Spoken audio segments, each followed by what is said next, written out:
And this is different than any clinic around.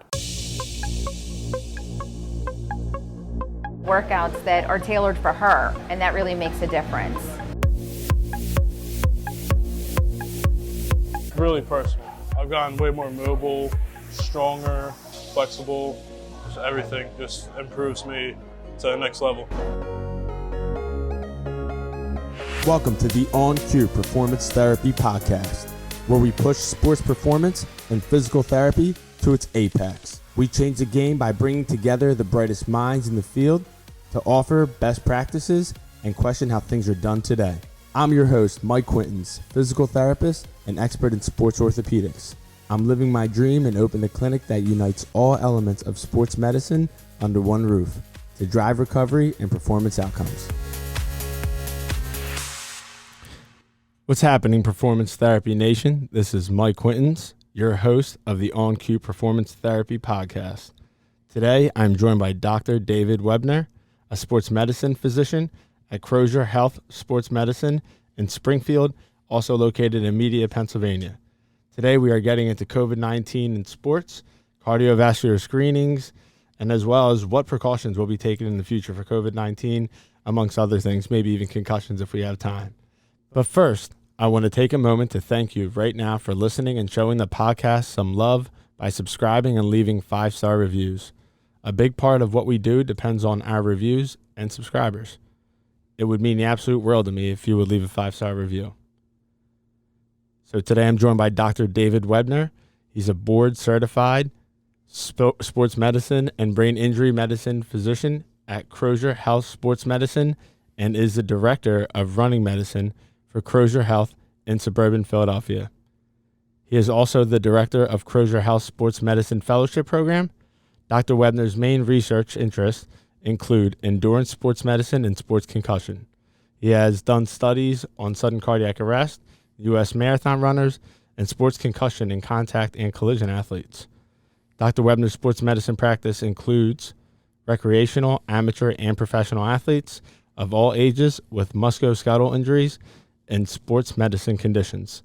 He is a team physician with the Philadelphia Union and Widener University, as well as Interboro High School. How we doing, Doc? Doing well. Thanks for having me, Mike. All right, so this has been a pleasure. I've known you for a few years now, actually almost like 6 years, and you have a great reputation in the area. You are, at least your practice, oversees how many different schools in terms of like their team sports? Yeah, I mean, we take care of any of the high schools in the area, but we're affiliated with about 7 of the high schools in the area. Okay, and what exactly does that mean when you say affiliated? What services are you providing to them? So we're either the team physicians for that high school, so we're responsible for seeing those athletes in a timely manner, doing training rooms for those athletes once a week, spending time at the games, primarily football games, to take care of the athletes, wrestling meets occasionally as well. And for all things sports or for all things related to athletes, illness, injury, things like that, we're the go-to person for that school. That's unique, in my opinion, at least in this area. I think some medical practices claim to do some of those things, but I mean, I've seen you guys actually at games. I've coached at a high school in the area, and I've seen, I saw Dr. Baxter at games, et cetera. And I think what's special and unique is you guys do the physicals. You guys see them for an illness. You'll see them for a concussion. You'll see them for a sprain, anything, any injury. You guys are there. I think that's special. And what's unique about what you guys do relative to some different areas in the country? Yeah, I think sports medicine in and of itself, the way we practice it, is unique. When I say we practice it, the 4,000 board-certified primary care, as they call them, primary care sports medicine physicians. I prefer primary sports medicine physician, but my board, my American Medical Society for Sports Medicine, would like me to say primary care sports medicine physician. And I think the reason why we have primary care there is because it involves everything in the athlete, right? We don't just look at the musculoskeletal condition. We look at cardiac. We look at neurological issues. We look at weight, We look at female athlete triad. We look at bone health. We look at emotional health. We look at depression. We look at mood disorders. So we put all of that into our assessment of athletes and to our assessment of all athletes, whether they be young athletes from the age of 6 to 96. Right? If you go out and walk as a 75-year-old grandfather, you're an athlete to us. I say the same thing all the time to our patients. Oh, well, it only looks like this is designed for athletes. If you're moving, I consider it, if you're walking and you have an activity that you want to engage in that's beyond your average daily activities, then that's what you should do. You're an athlete. You guys do the same thing. I agree. Yeah. I think that's the way we treat our patients. Like I say, we have a third of our patients are primary and secondary school athletes. A third of our patients are weekend warriors to and including college athletes. And a third of our patients are the elderly population that either has degenerative joint disease of some sort or is trying to get more athletic. So primary care, I like the word care kind of taken out too. I'm with you on that. But I guess you're the point person, and I've talked about this in previous podcasts. You're the point person and what this individual, this athlete, what they should do next. Is that a fair way of meaning, like, okay, maybe you should see this person or you should see that person, or you offer the intervention yourself? Yeah, I think that's a good point. Oftentimes people say, well, what differentiates you from other docs?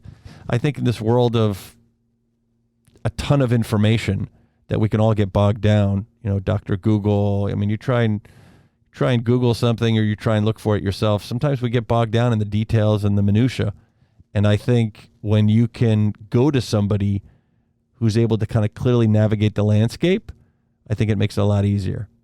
Sometimes I'm a glorified travel agent, right? I send people when they need to go to a good therapist. I've got, 10 good therapists in my pocket, and I can tell that person based on where they live and what kind of malady they have, what the best therapist for them will be. But again, you can't necessarily get that from somebody who's not immersed in sports medicine. That's unique and different than a lot of other professions, even primary care alone. So you're a primary care physician with a sports focus specialization, whatever word you want to use, that really puts sports at the top, and pediatrics nonetheless, but all athletes. Right. So even in the case of somebody who tore their ACL, right? So they know they have a torn ACL. And, I get asked, well, why should I come and see you first? Why should I just go to the surgeon? Well, there's thousands of surgeons you can go to. If you come and see me, I'm going to send you to the surgeon that's going to take care of you the best, right? That's going to meet your needs for what you want to do, right? Not all surgeons are great ACL surgeons. Not all surgeons are great ACL surgeons for athletes. And so when you have experience as we do in the field, we're able to find the right person for those people to go to. And I think just finding that right person can make the world of difference to recovery for that person, to getting back to their previous level of functioning, to achieving new levels of functioning. But if you don't, if you just kind of roll the dice on that, you're kind of leaving things to chance, which might be okay for some people, but I think most of us would like to make an educated decision. And that's the other thing that we do a lot of. I think we make decisions with our patients, right? It's a team approach. We're not making the decision for our patients. Some physicians in earlier generations may have done that, and I think patients in earlier generations may have wanted that. But I think now all of us really want to make that decision as a team. So I've had the pleasure of shadowing you 2, maybe 3 times, and every single patient, I kid you not, he goes, all right, well, here are the options. And this is what I see for you. He's got his right leg crossed over his left, and he goes 1, 2, and he goes through them all. And he genuinely says, here are the options. And the patient will respond and say, well, what would you do? If I was, your sibling, and you give, or your mother, your father, what have you, you give them a straight answer. I admire that. I shadowed other physicians. That's not always the case. Right. Our profession as a physician was paternalistic for so many, many years. And I think over the last 25 years, I think we've learned that patients respond better overall, to treatment, to their condition, to understanding their condition when we become a partner with them in providing their health care. How often are you the second, third, fourth, fifth provider that they've seen? Is that or that you're it's usually about the first? 10 to 15% of the time. Okay. I mean, I would say 10% of the time, I'm a second opinion. Yeah. Certainly there are those days when 50% of the time I'm the second opinion. Those are longer days, but that's tricky, right? Because a lot of times they've seen good physicians, and those good physicians, for whatever reason, didn't quite come to the right conclusion for them at that time. And, I'm sure there's many people out there who are seeing patients of mine who also have that same experience. So I think we all, as physicians, have our strengths, and but I think it's important to be able to know when to refer somebody out to for a thing that you may not be comfortable with. And it's also important to know that you can take care of a problem and have the confidence to help that person. And that's humbling, right? I mean, that's knowing yourself and knowing your practice, knowing your patient, or maybe not knowing your patient, and knowing the best thing to do. That's not easy to do. I find that you have to check your ego at the door a lot of times. I do, at least. And I'll ask another therapist, like, take a look at this. I'm not really sure what's going on over here. All right, so what? Yeah, I mean, this profession is one where I constantly am reminded to check my ego at the door. When you think things are going well and you got it all laid out and you're checking boxes and you're, helping the world. That's when it gets you. That's when it gets you, and you're humbled once again. All right, I'm switching gears on this, and I think it's important to dive into that. That's cool. That's cool stuff, in my opinion, because it really defines what you do. So COVID-19, your experience and impact on how it has how sports have been influenced by COVID-19. Obviously, it's been tough for especially young athletes and even professionals. So I want your take on how COVID-19 has impacted the sports world and what you've tried to do, what you have done, what you're doing to influence that. Yeah, this has engulfed my life since March. It first started with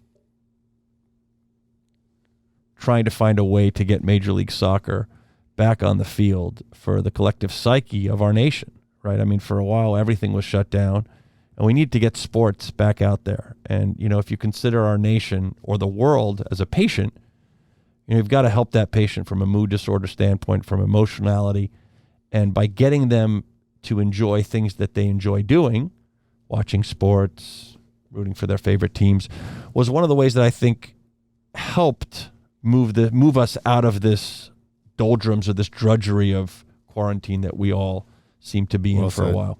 Yeah, well said.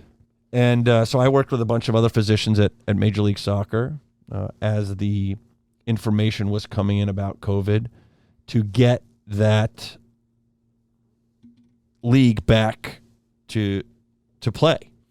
And so over the course of 4 to 6 to 8 weeks, we gradually got the players back into training, first by themselves, then in smaller group sessions, then in full group training. And then finally, when everyone had gotten into that point, we then sent them all down to Orlando. We were in a bubble there, and we performed a Major League Soccer is Back tournament. And it had its bumps in the road, but it went very well overall. Who did it? What sport did it first?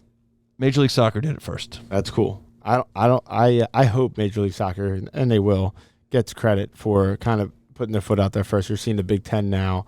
That news just came out this week that unanimously, they want to play football this fall. Sure. And I think my personal theory is that they wanted to see how did it work elsewhere. Yeah, sure. And that's fine. MLS did it first. Obviously, you've had an influence on that.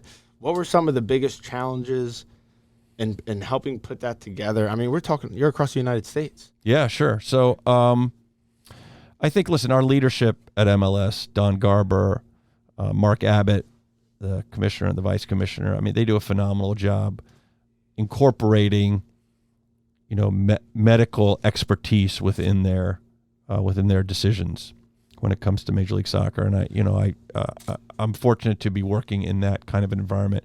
Our Chief Medical Officer, Margot Patukian, who's a nationally recognized primary care sports medicine physician, former president of the American Medical Society for Sports Medicine.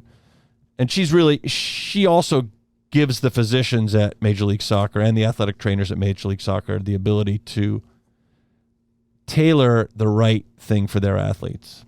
And I think the hardest thing, I think, was sifting through all this information that we talked about that was coming at us, in light speed. And I think we realized early on that testing was the most important thing for return to play. And I think once we established a good testing program, and Margot went through a bunch of different testing platforms. We were using testing platforms at Crozer. Across the country, we were using different testing platforms. But once we got and identified the right testing platforms and the right frequency for testing, with the help of our colleagues in other sports, Gary Green, who's the Chief Medical Officer for Major League Baseball, and some of the docs at the NFL and at the NBA, all of us kind of together came up with what we thought was the right thing to do, and we just happened to be fortunate enough to be the ones to start it ourselves and kind of be the guinea pigs for everybody else. But we developed a testing program every other day, basically. We did PCR testing on all of our athletes, and once the athletes were found to be free of disease, we were able to transition them into return to single play, return to group play, and then return to full practice. What's PCR testing? PCR testing is a polymerase chain reaction, and it's the main test for the RNA virus that is coronavirus or COVID-19. So there are so many, when you mentioned sifting through information, I mean, there were so many different things said about it and how it's transmitted. In the end, it's a flu-like virus, right? Correct. That can be transmitted from contact, but also from respiratory droplets, so it does stay around in the air for a while, so you can breathe it in as well. Right. And so what were some of the challenges in identifying exactly what is accurate, what's not accurate? What about the research, if there was research available? Temperature, right? Temperature goes up, the ability for it to be transmitted is less. Or another one I heard was during the day, it's more likely to be transmitted less likely transmitted during the day, more likely at night, or vice versa. So there had to be so many things you're going through, and we're not talking about reading the news or something or watching the news. You're talking about research, like legitimate journal article of research, and that was just coming out hot off the press. Yeah.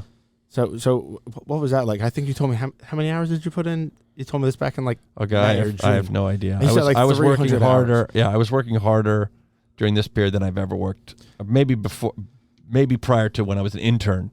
Why? When I was an intern in family medicine. What was driving you? There was just so much to do with respect to getting everything back. So getting our practice back, getting the patients back into the office, getting our athletes back on the field. So starting from a professional level down to the collegiate level, then to, developing the return to play protocol for Interboro High School. So really all of these things kind of played a role. Well, you felt a degree of responsibility, right? Like a responsibility to help.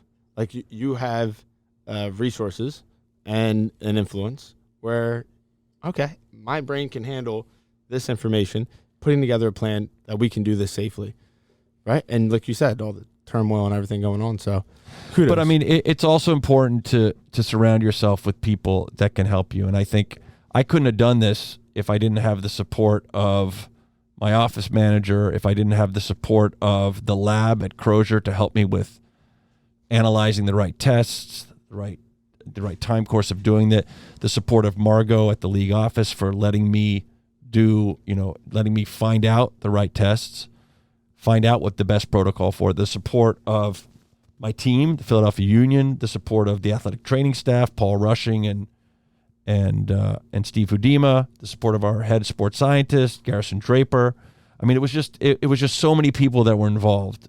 In Ohio, the head of the Major League Soccer or the Professional Soccer Physicians Society, Tom Hospital, really, and then the guys down in Orlando, Harrison Yeomans and Daryl Osbar, the team docs for the Orlando City Football Club.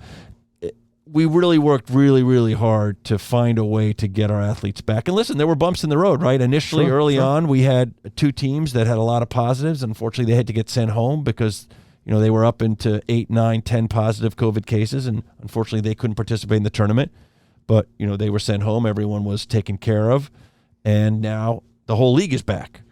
And, there'll be bumps in the road, positives here and there. And, we've had to weather a lot of storms. But I think if you do things the right way, and if you stick with the theme that you want to promote, right? We wanted to promote the fact that America was a vital nation that was going to get back to work, but it was going to do it in a safe, measured way. It wasn't just going to throw caution to the wind and go back to work. We were going to do it to protect our athletes, to protect the fans, and to protect each other, really. And, you can only hope that if you get everybody in the room and they all come out with, one plan together, that it will work. And, you're going to have ups and downs, just like anything in life. And I think that this really kind of taxed a lot of people at every level. But I think we all kind of came together for a common cause of trying to advance the way we respond to COVID. And I think the outline now is there for the future too. Like if there's going to be another virus, right? Like, I mean, this is history. Right? History will repeat itself, and there are. Well, hopefully there won't be one for another 100 years, right? Right. That was the last one, exactly 100 actually. So you mentioned weathering the storm. I think what you guys did that was different is that you knew a storm was going to come. It's how you handle it. If there's that many positive cases on a team, they have to go home, right? So decisions like that obviously were not easy to make, but you had a protocol in place, you stuck to the plan, and look, they're still playing. Yeah, and we're still playing. Those 2 teams that didn't make the tournament or that were sent home, they've been doing really well since then, and since we kind of went back to the regular season, and they've been doing well, and everyone's so far, knock on wood, it's been a successful restart to the season. Okay, so how do we implement something along those lines, right? So they test it every other day. Obviously, resources has a lot to do with it, right? So, we can't do anything like that, not yet at least, to my knowledge, at a high school or local level, or even maybe collegiate level. Who knows? Depending on the resources at the Big Ten and some of these other schools, SEC, they're going to have to test their athletes. It's a matter of how frequently and how much that costs and resources, et cetera. How do we do this at a local level? And that's got to be the biggest challenge, testing, right? Yeah, I mean, I think that's the $1 million question right there, right? So the NFL tests daily. So everybody involved with an NFL team tests every day. I'm sure some of the higher profile college football programs test daily as well.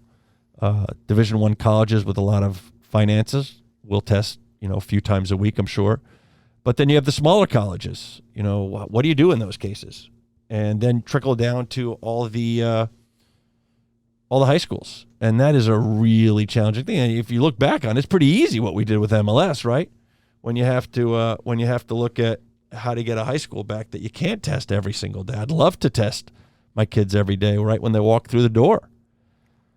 We have a tough time, finding enough resources to check somebody's temperature every day. And, obviously the devil is in the details here with COVID. I mean, half the time there's no symptoms at all, and that's what makes it so difficult. Absolutely.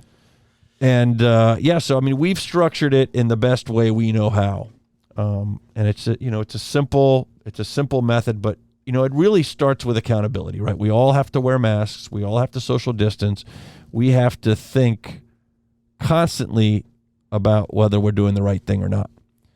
And, we can go out, but we have to be responsible, and we have to wear a mask, and we have to make sure that we're taking care of ourselves to protect others, right? I mean, we've run into problems with, in a lot of situations, in our workplace, with schools starting virtually. You're looking at some of the colleges out there with hundreds and thousands of cases as the kids came back, even in a virtual capacity or an in-person capacity. So, it's challenging. And unfortunately, you got 500, 600 student athletes at a high school. They can't be tested every day. However, they can wear their masks. They can be socially distant. They can practice responsibly. They can practice in pods. So if one person gets sick or one person gets exposed, you shut down that one pod for 10 to 14 days, depending on what's going on. And then they come back.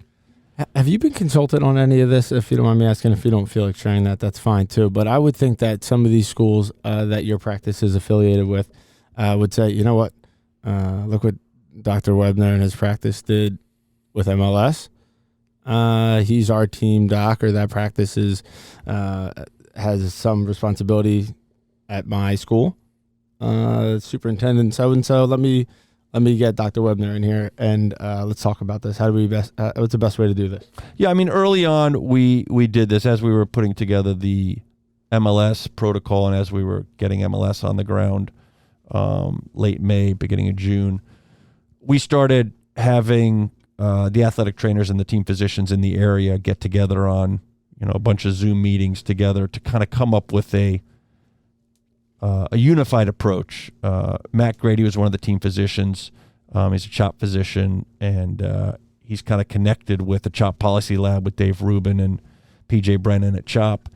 And so a lot of those guys, Dave Rubin and PJ Brennan, were kind of working with a lot of the superintendents, with Matt's input from a sports standpoint, to whether to open schools virtually, hybrid, fully.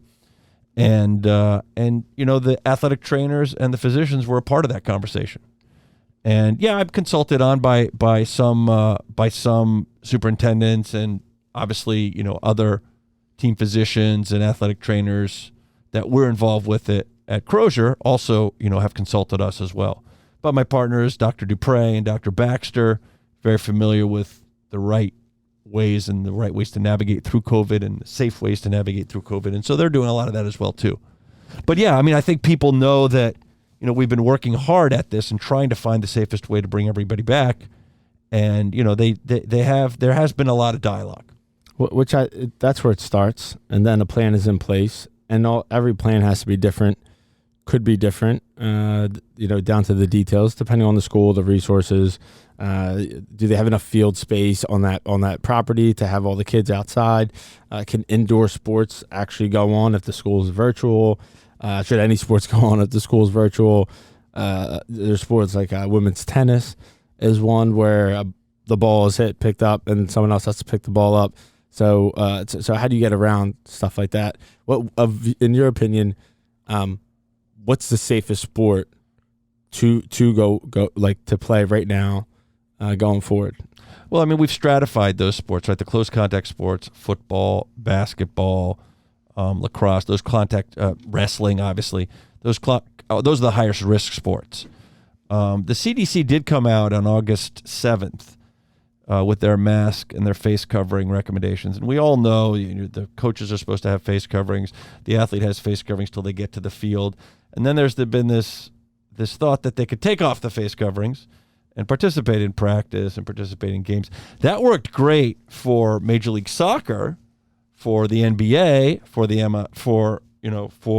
NFL. But again, we have to look at those, right? They're tested every other day or every day. Clearly that works great when nobody has the disease or you're limited number of disease, but it becomes a little more difficult when you're in an environment where not everyone knows what their status is. And so to keep that the same as the professional athletes or those that are tested frequently, I think is a little bit foolhardy. And, to the CDC's credit, and they've had some good moments and some not so good moments in this pandemic, but to their credit, they said, if you can wear a mask, you should wear a mask. For example, playing basketball. So if you're practicing basketball or playing basketball and you can wear a mask, you should wear a mask. Other sports that are close sports. If you can wear a mask in tennis, wear a mask. Tennis, golf, running. Obviously, running, you have a difficulty wearing a mask, but you're fairly more spaced out. And I think with, running events, obviously track's not going to be a great thing to do right now, but certainly cross country, you could leave in different heats. You could have people separated quite a lot. And they can also wear a mask if they want, if they're comfortable with it. and maybe they pull their mask down if they're not, if they're away from people and do it. You have to make choices, and you have to, you can't necessarily operate how life was before. A lot of times I saw people, I don't want to play with a mask. I don't want to do this with a mask. Tony Fauci runs now with a mask, and he will take the mask off when he's 100 feet away from the next nearest person and put it back on when he's closer than 100 feet. So the head of infectious disease for our entire country, is wearing a mask when he's running. He's playing by the rules. Right. I mean, but again, we know that mask use is effective in stopping this virus or stopping the spread of the virus. And I think if you can use the mask, great. If you have trouble breathing, or if you're doing a wind sprint or something like that, finish the wind sprint, pull down your mask, go to the side by yourself, recover, get your wind back, have a sip of water by your own water bottle, right? You don't want to use somebody else's water bottle. Put the mask back on and go back and do it. And I think that, I've heard, the mask gets too sweaty. The mask gets too wet. Well, bring four masks to practice, right? Mask gets sweaty. We all have multiple masks. Bring 4 of them. Clean them after practice. There's a way to do this in the safest possible way. We're not going to be perfect. The best advice we got early on from this was from Gary Green, who's the chief medical officer for Major League Baseball. And he said, listen, we're not going to prevent, if you are going into this to prevent all of the COVID cases from happening and prevent the infections, that's not the right way to think about it. We have to mitigate risk. People are going to get sick. We have to identify them when they do get sick. We have to take care of them the best we can.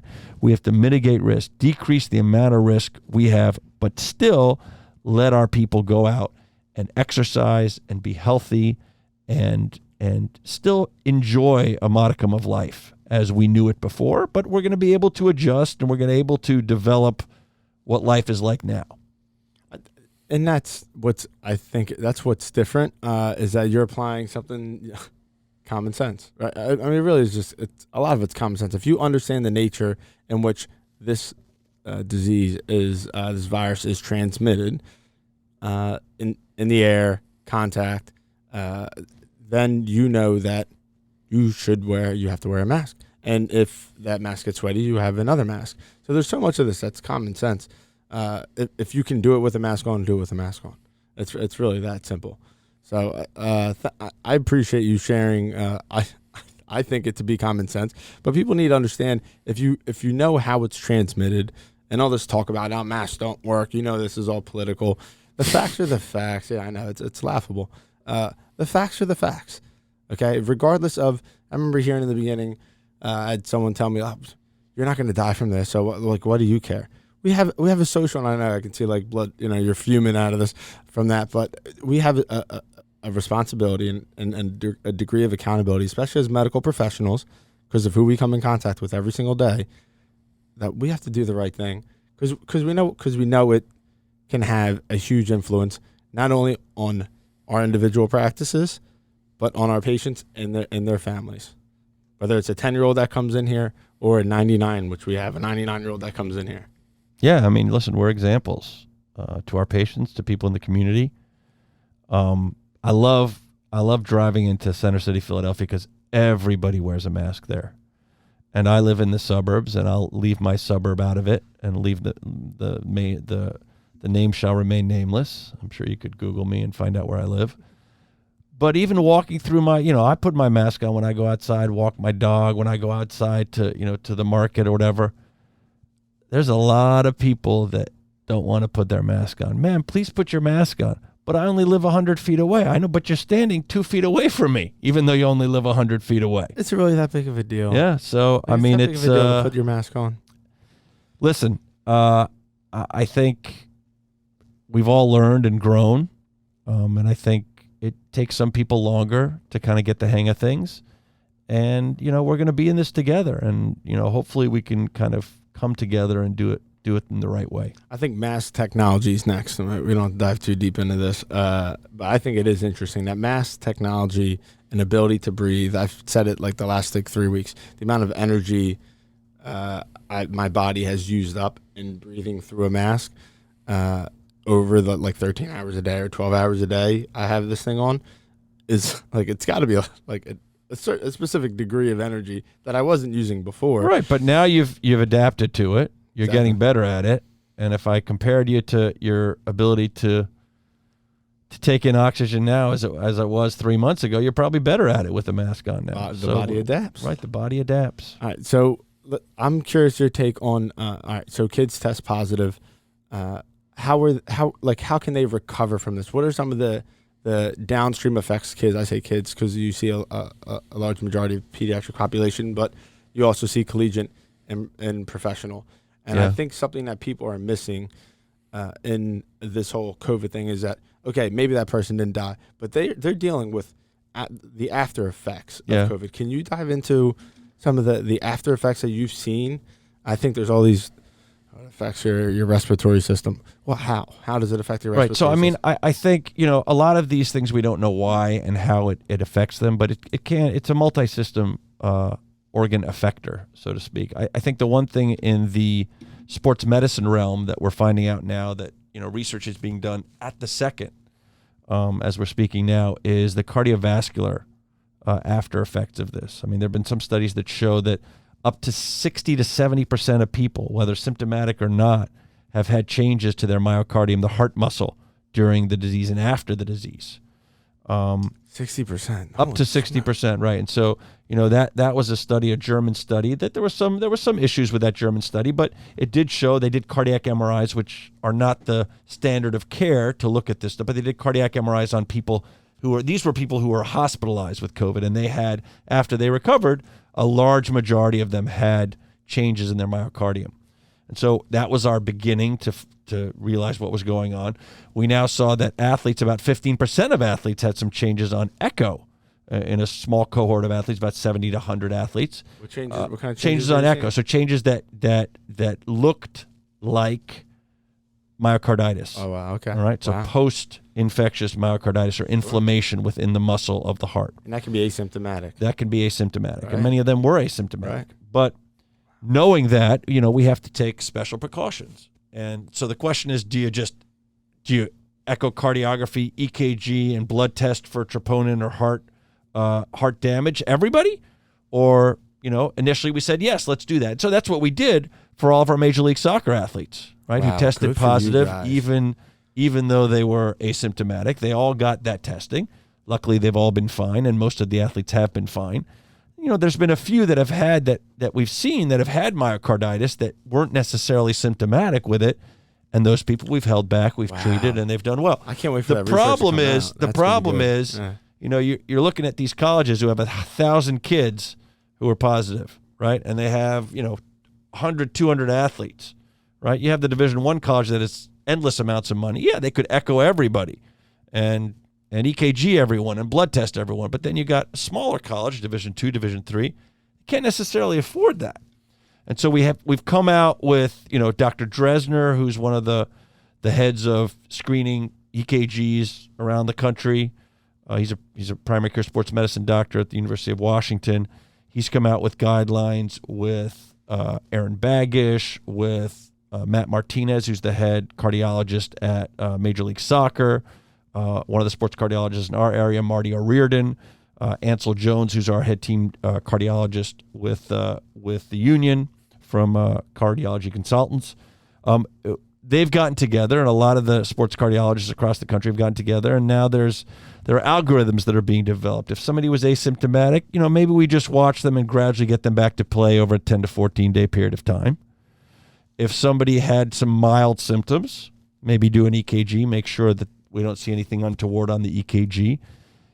They've now split the symptoms into two, right? The milder symptoms, the anosmia, the agasia, which is you can't smell or you can't taste.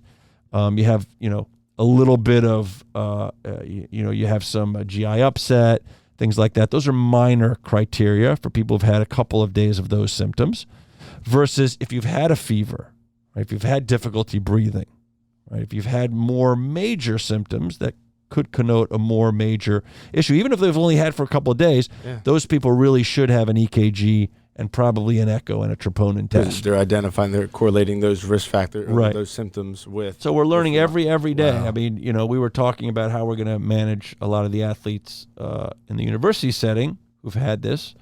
And it went from throw the book at everybody to now, we're going to take it as a case-by-case basis, and if they've had minor symptoms or asymptomatic, EKG, or maybe nothing, just follow them and gradually get them back over a 10 day to 2 week period of time to sports. Beyond the 14 days, are you seeing like post like myocarditis or whatever the name would be at this point? At that point, because you're seeing that the majority of people who have that are symptomatic, thankfully. Okay, right? They've had exercise intolerance after trying to come back, so they've been asymptomatic from their COVID. But when they start to exercise, when they start to stress their body a little bit more, they've had symptoms. And a lot of people have symptoms but don't have myocarditis, right? Because this thing can really knock you out. But, for those people who do have symptoms afterwards, after they've, quote, recovered, those people you need to take a close look at. You need to do an EKG. You need to get a cardiologist involved and do an echo. You need to test for troponin to make sure there's no heart damage. This goes beyond the athletes, though. Oh, yeah, sure. And that's what no question about it. I should take one step back. Myocarditis, I can't assume that everyone listening knows what myocarditis is. But inflammation in the heart muscle. Correct. The heart is a muscle that has valves, and it pumps the blood out to the rest of the body, and that is oxygenated. If the muscle is inflamed, just like any other muscle in your body. Right. Why are we worried about this, right? The muscle's inflamed. Why are we worried? So if the muscle's inflamed and you go and exert yourself and you maybe take your heart muscle that's inflamed, that's not operating normally, and you try to push it to a certain level, you then electrical circuits wrap around the heart and help the heart beat. And those electrical circuits can sometimes go haywire and you can get something called arrhythmias or abnormal heart rhythms. Some abnormal heart rhythms, as we see in sudden cardiac arrest and some athletic events, can kill people. Yep. Right, without any warning.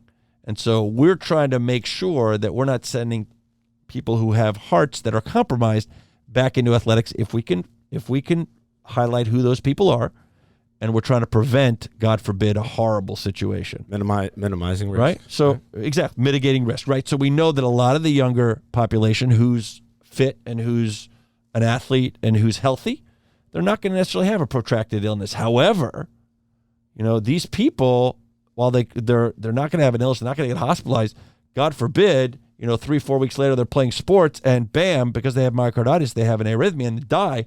That's a big problem. And we're trying to really stop that problem from happening.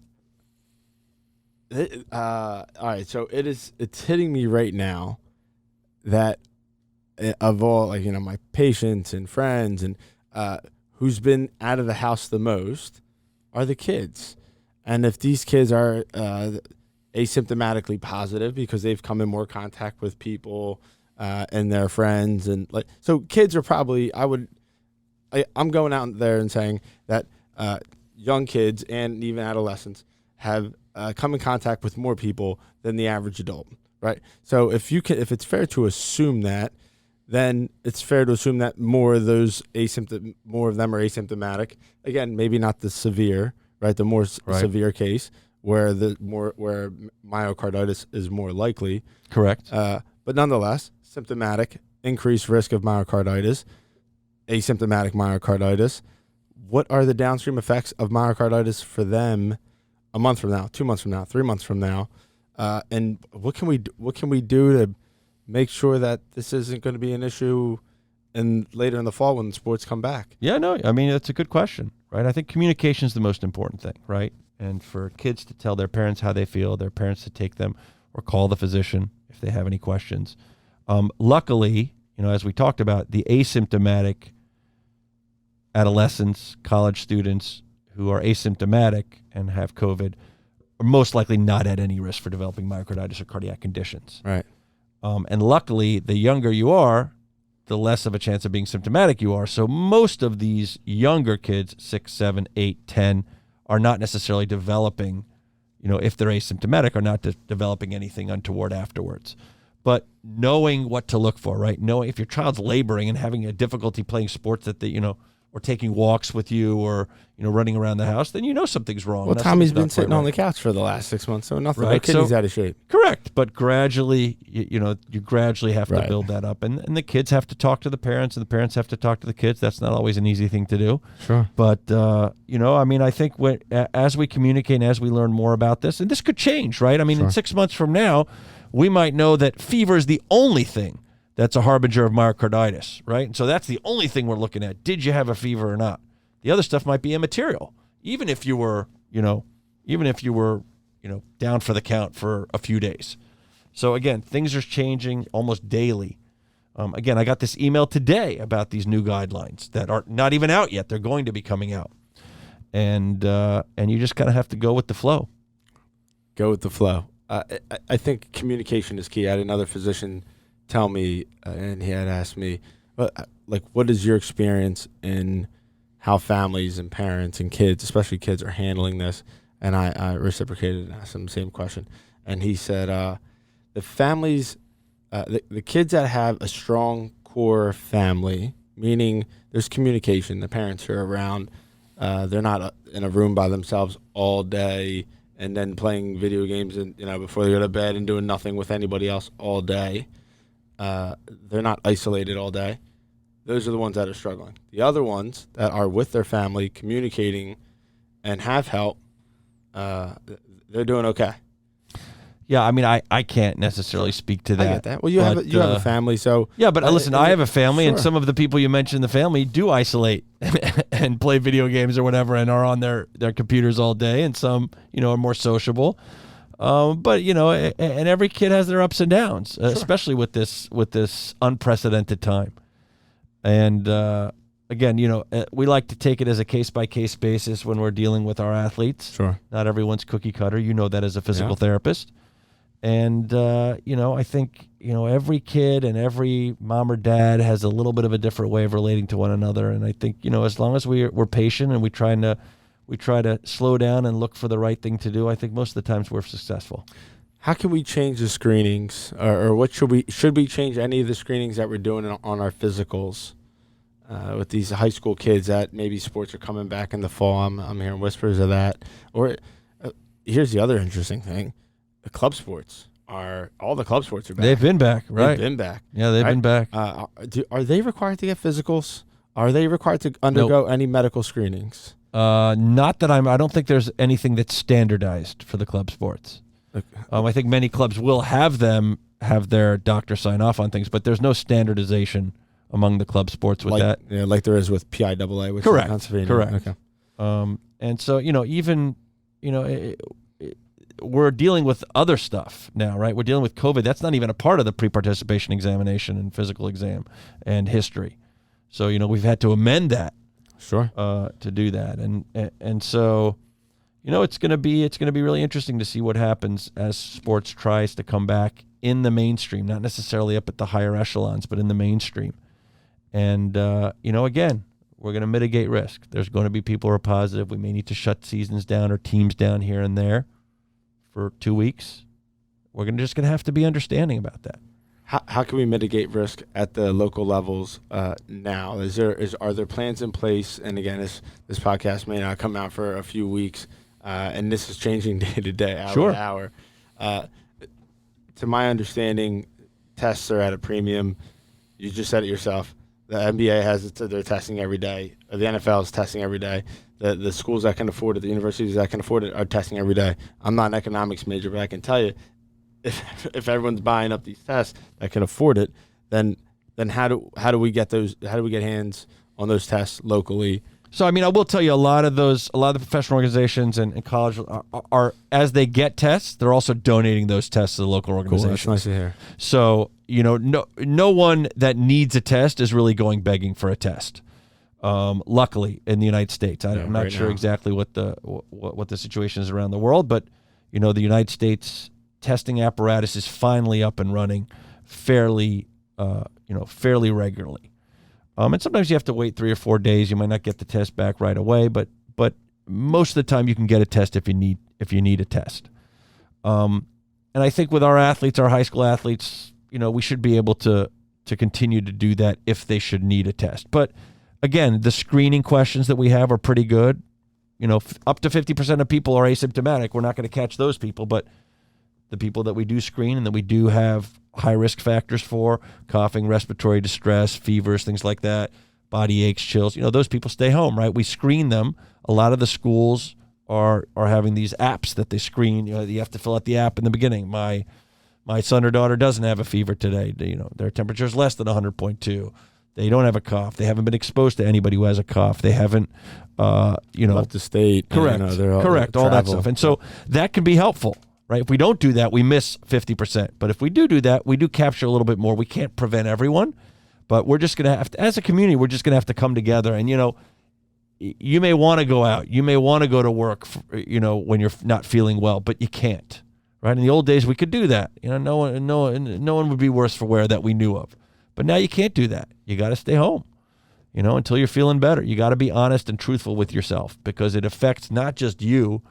It could affect your mom, your dad, your grandfather, your grandmother. And that's why it's a village. We're living in a village now more than ever. Accountability. Yep. You said it in the beginning. So do sports come back in the fall, later in the fall? Right now it's we're talking mid-September. Are they coming back in the fall locally, in your opinion? I think some sports will come back. I do. Maybe not all school districts will have the sports, but I think some sports will come back, and there'll be some, interscholastic. Is that inter or intra? Intrascholastic competitions. Good. I think it would be nice for what different schools are doing, mask use, not mask use, to kind of unify with the other schools in their district and the schools that they're playing, so we're all under the same umbrella. That may be a little more difficult. And, you do hear with wrestling, oftentimes wrestling seasons have to be stopped. Right? There was an outbreak of herpes gladiatorum a few years ago in the Central League, and a few of the wrestling clubs had to stop for 7 to 10 days until the kids, recovered from this, and then they all went back to wrestling. And we may see that. We may see a bit of that. And we have to be prepared for that. Accountability has to be, or liability has to be playing a huge role with this in schools, and maybe as it should, right?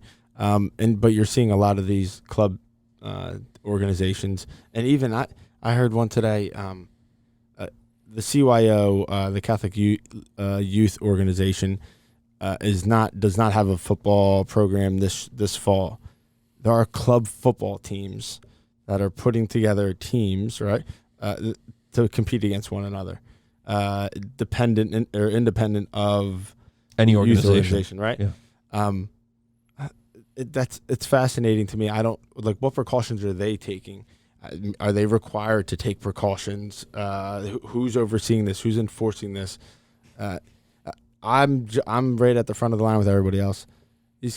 We have to find a safe way for our children, 18 to 4, to get out there, be active, and engage in sports. But how do we mitigate the risk with it? So yeah, I mean, it's that's the $1 million question. We don't know, and I think there's so many.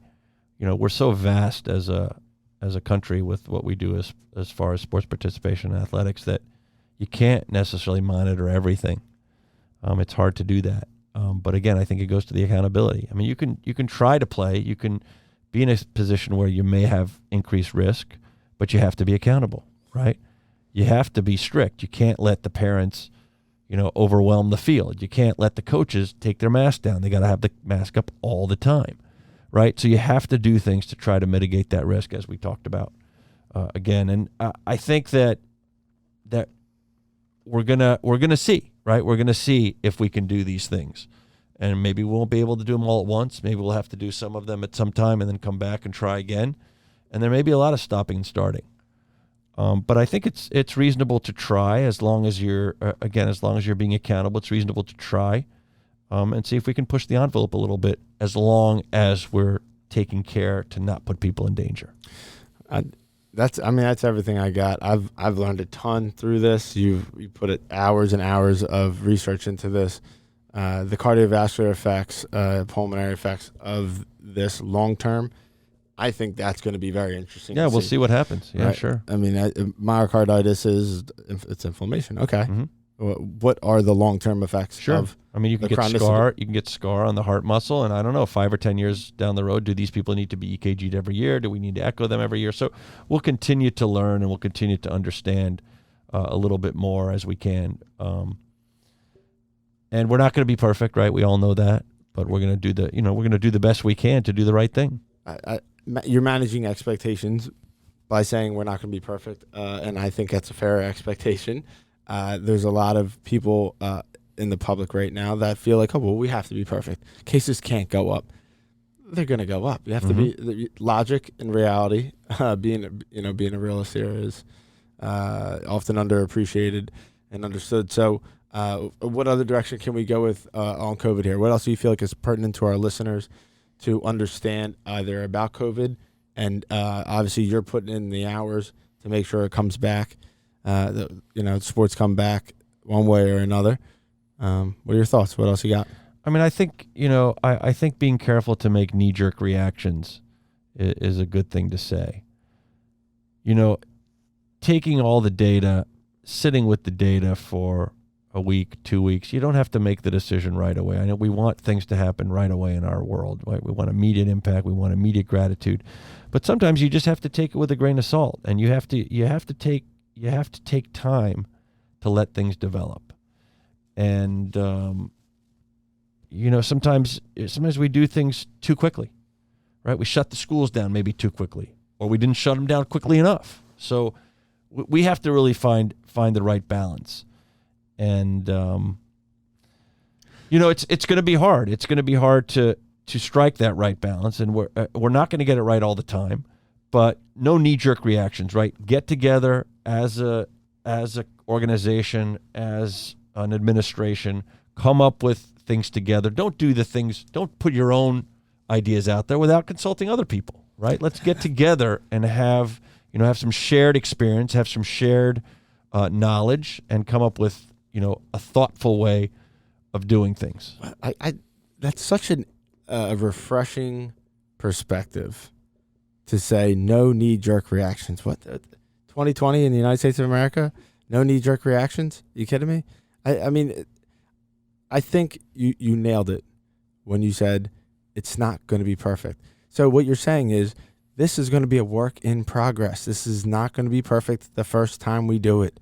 We're going to have to try this a few different ways, and we'll do the best we can with what we have, where we are, and it's going to be okay, but we have to do it right, and we have to learn from what we did last time. Yeah, we're not going to make everybody happy.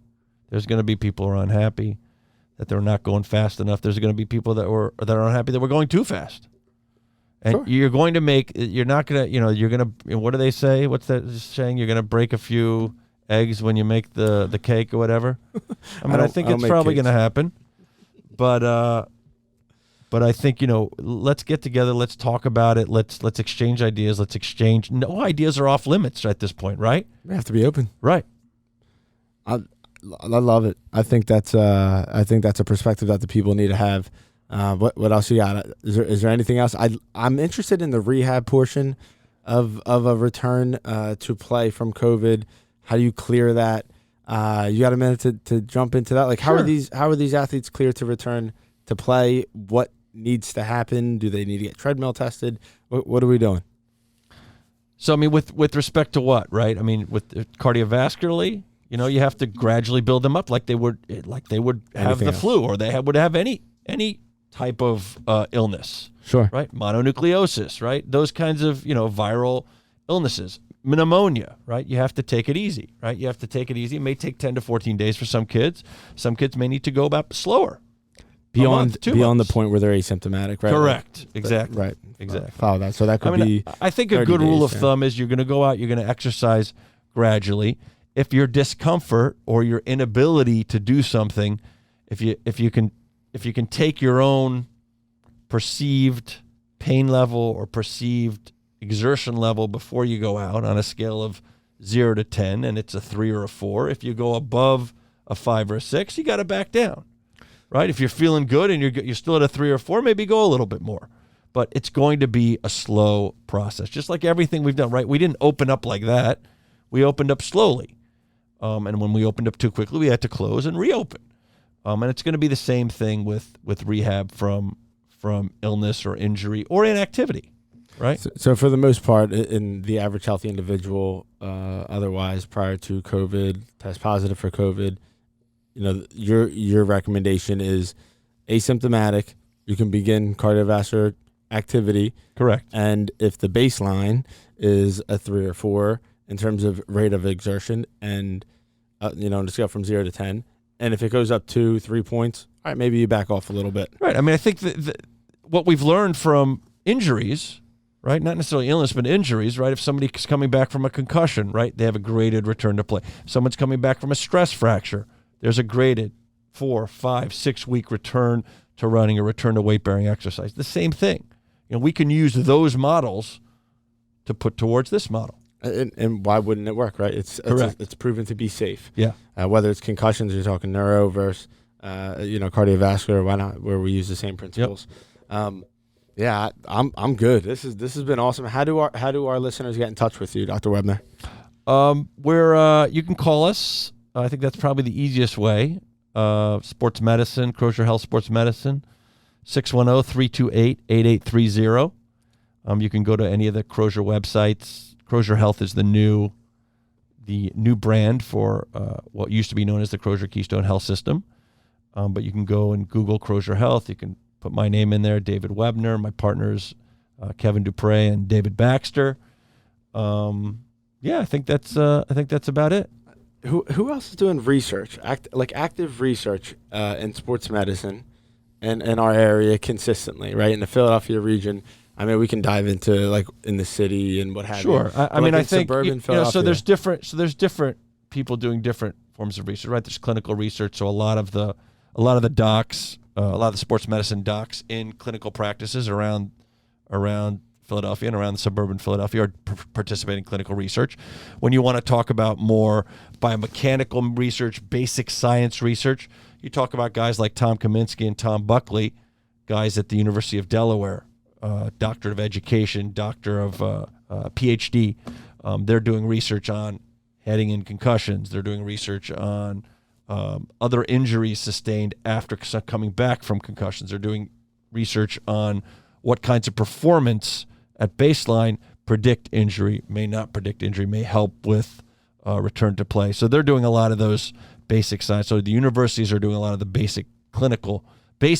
not clinical research, right? The basic research that then gets translated clinically that we as clinicians can also do and can also be part of.